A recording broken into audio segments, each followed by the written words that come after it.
but also some challenges too. Which you did mention. So it does, for those out there who aren't a B Corp and maybe scratching the surface of this, there are some things to be aware of. It's going to take time. B Corp is a tremendous framework. There's 5 components to it, and they're not just about making money and governance. They're about people, community, all sorts of elements, and it's going to take a bit of time to do.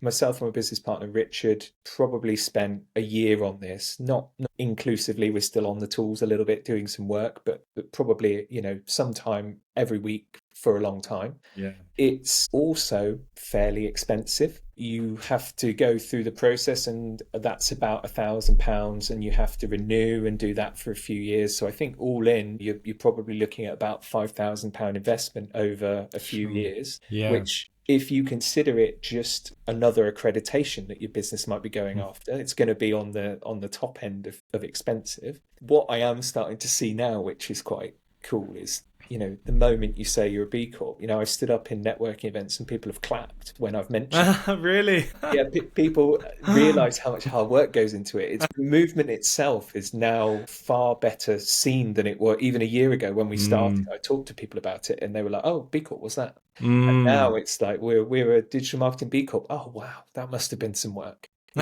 Different conversation. We've been through some things together. That's right. Yeah. Yeah.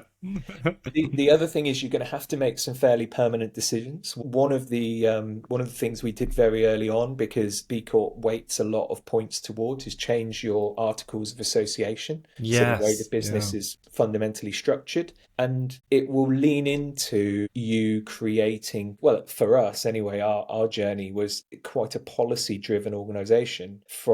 We had good policies and procedures in place, but we really had to align them with social and environmental values. And to live that, when you've got a team of people working with you, that has to eke into policies and procedures so that you can evidence that will continue to happen. Sure. There Yeah. is also a naughty list. They've got certain things, as you can probably imagine. They don't like you being associated with the arms industry and the bad Yes. people in energy and gambling and all of those nasty things. Now, luckily, we didn't have too many clients like that. But for some who might have chased a quick buck over longevity, it might be quite a difficult thing to say. Actually, we might end up not being able to work with people that we're quite dependent on from a financial perspective at this point. And Yeah. I think that's probably one of the reasons why it's so exclusive and also so few people actually get through. I think there's only about 3,000 in the UK and only 33% pass.